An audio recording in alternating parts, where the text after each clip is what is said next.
Hello ছাত্রছাত্রীরা, আমি সংহিতা। আমার ইউটিউব চ্যানেল লাইফ উইথ ফিলোসফিতে তোমাদের সকলকে স্বাগত জানাই। এটা একটা রিকোয়েস্টেড ভিডিও। কোনো ছাত্র বা ছাত্রী আমাকে অনুরোধ করেছিল এটা দেওয়ার জন্য, আমি দিতাম ভিডিওটা। তা যাই হোক, আজকে আমি যেটা আলোচনা করব তোমাদের সেটা হচ্ছে প্রাণীর নৈতিক মর্যাদা কতটা আদৌ আছে কি না, সেই নিয়ে কিন্তু আমি আজকে তোমাদের আলোচনাটা করব। আর আলোচনা করব আমি তো বলার, আর প্রত্যেক দিনই একই কথা বলি যে আমার চ্যানেলটা সাবস্ক্রাইব করো এবং একটা লাইক করো। তোমরা সবচেয়ে মজার ব্যাপার কি, তোমরা কমেন্ট করো যে ম্যাম ভালো লাগছে বা থ্যাংক ইউ ম্যাম, কিন্তু একটা লাইক তোমাদের বললে তবেই তোমরা করো, না হলে কিন্তু করো না। যাক, এই নিয়ে আর বলার কিছু নেই। শুধু বলবো যে সাবস্ক্রাইব করো, বন্ধুদের মধ্যে শেয়ার করো, এবং আমার এই চ্যানেলে কিন্তু প্রত্যেক সেমিস্টারের অনেক ভিডিও কিন্তু তোমরা পেয়ে যাবে। কাজেই বন্ধুদেরও বলো সাবস্ক্রাইব করতে। ঠিক আছে, আজকে তাহলে আমি কি বললাম, প্রাণীর নৈতিক মর্যাদা আছে কি না। এবার প্রাণী বলতে কি বোঝাচ্ছে, প্রাণী মানে কারা? আমরা মানুষ যারা তারাও প্রাণী, আবার হচ্ছে যারা বাঘ সিংহ পশু, এরা তো পশু, এরাও প্রাণী। আবার হচ্ছে পাখি, এরাও কিন্তু প্রাণীদের মধ্যে পড়ে। তা মানুষ ছাড়া আমরা আলোচনাটা কোনটা করব, মানুষ ছাড়া এই যে পশু পাখি, এদেরও নৈতিক মর্যাদা আছে কিনা। মানুষের তো আছেই, আমরা জানি। তা এইটা কিন্তু একটা পরিবেশ নীতিবিদ্যার একটা গুরুত্বপূর্ণ টপিকস হচ্ছে এই যে প্রাণীর নৈতিক মর্যাদা আছে কিনা। তা দেখ, এই যে প্রাণীর নৈতিক মর্যাদা আছে কিনা, এইটা আমরা যদি বলতে যাই, এই যে প্রাণীর, অবশ্যই আমরা বলবো যে মানুষ এবং মানুষের মতো নিম্নতর প্রাণীরও কিন্তু নৈতিক মর্যাদা আছে।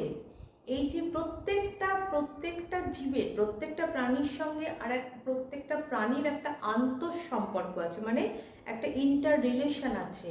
মানে একজন কিন্তু কোনো না কোনোভাবে আরেকজনের উপর নির্ভরশীল। সেই জন্য আমরা যদি ভাবি যে আমরা মানুষই সর্বশ্রেষ্ঠ জীব, কাজেই মানুষেরই শুধু গুরুত্ব আছে, সেটা কিন্তু ভুল হবে। এই প্রসঙ্গে যারা হচ্ছে প্রাণীকেন্দ্রিক, যারা নীতিবিদ্যার চর্চা করেন, যারা যেমন হচ্ছে এই যে টেইলর বা ফিনবার্গ, এদের নামটা আমি একটু লিখে দিই। তারা টেইলর অথবা ফিনবার্গ,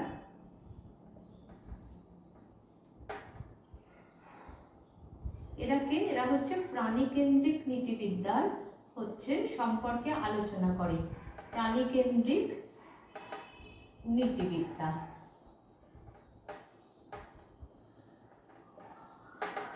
এরা প্রাণীকেন্দ্রিক নীতিবিদ্যা নিয়ে আলোচনা করে।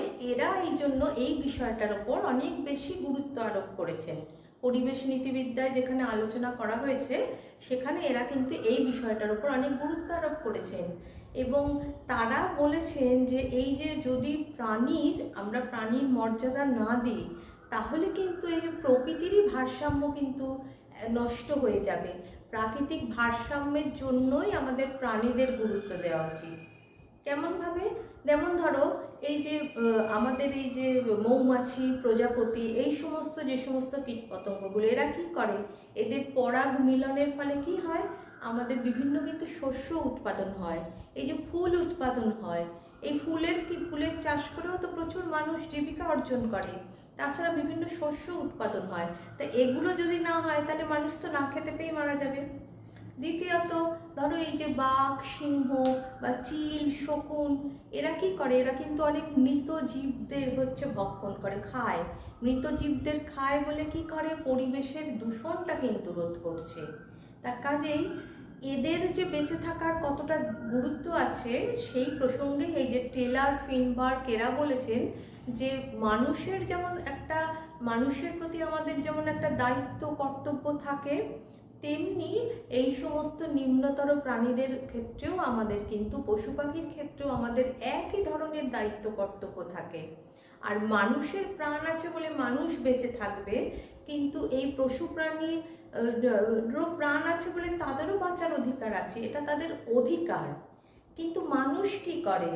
এই যে যদি এইগুলো না করে মানুষ কি করে? মানুষ তাদের বধ করে, মানুষ তাদের বধ করে মাংস খাচ্ছে, তাদের চামড়া বিক্রি করে তারা পয়সা রোজগার করছে, এইভাবে তো তারা করছে।